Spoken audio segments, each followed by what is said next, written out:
Tapi jikalau nikmat hidayah ini sudah dicabut oleh Allah Azza wa Jalla dan diambil oleh Allah Subhanahu wa Ta'ala, antum akan melihat keanehan yang tidak pernah antum bayangkan. Darinya kita mengenal ilmu al-haq. Sekarang dia yang melanggarnya, dia yang menghinakan. Darinya kita mengenal ahlul haq. Sekarang dia yang menghinakannya, dia yang merendahkan, dia yang itu semuanya kalau nikmat hidayah itu sudah dicabut oleh Allah Azza wa Jalla. Gambarannya seperti yang disebutkan oleh Hudzaifah ibn al-Yaman radhiyallahu ta'ala an, inna dhalalata haqq dhalalah an ta'rifa ma kunta tunkir wa an tunkira ma kunta ta'rif. Semua dulu yang Anda katakan haram, setelah nikmat hidayah itu dicabut, ada peluangnya untuk dia berbuat dan melakukannya dan memberikan pembelaan. Nas'alullah salamatal afiyah. Berarti kerugian total kalau nikmat hidayah itu dicabut oleh Allah Azza wa Jalla. Keanehan-keanehan kita jumpai dan kita temukan.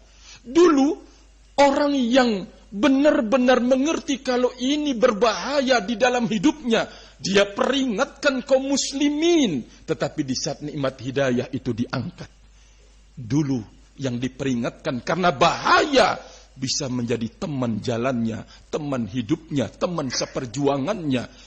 Itu kalau nikmat hidayah sudah dicabut oleh Allah Azza wa Jalla. Tidak akan ada ayat Al-Quran yang akan mengingatkan dia. Tidak ada lagi sabda Nabi Sallallahu Alaihi Wasallam yang akan bisa menegur dia. Tidak ada, barakallahu fikum, ulama sekali berapapun yang akan bisa mengingatkan dia, meluruskan dia. Karena nikmat hidayah itu sudah dicabut oleh Allah Azza wa Jalla. Sungguh amat sangat menakutkan dan mengerikan kalau nikmat ini dicabut oleh Allah.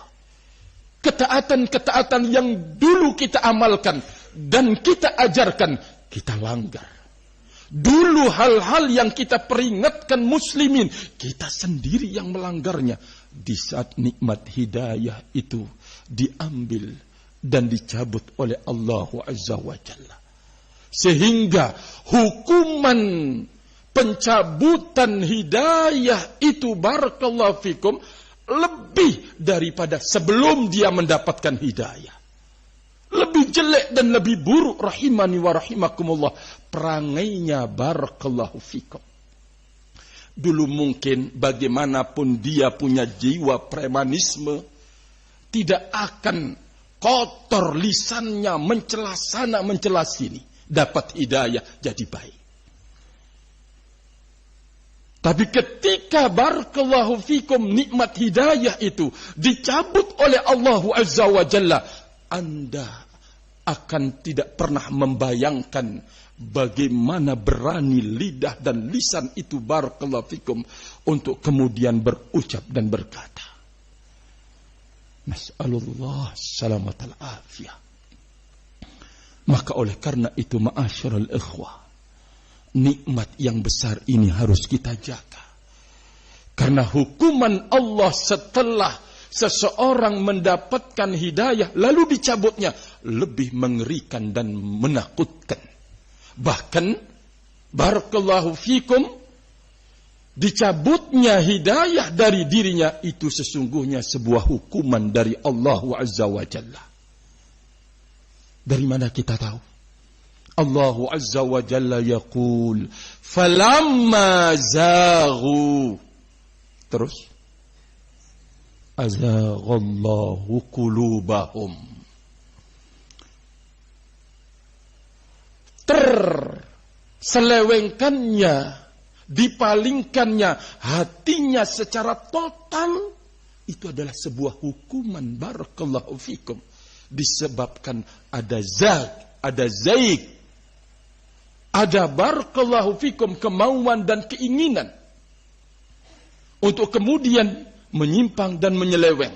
tidak segera dia bertaubat kepada Allah, punya keinginan, maka Allah Azza wa Jalla menghukumnya, barakallahu fikum, dengan lebih mengerikan lagi.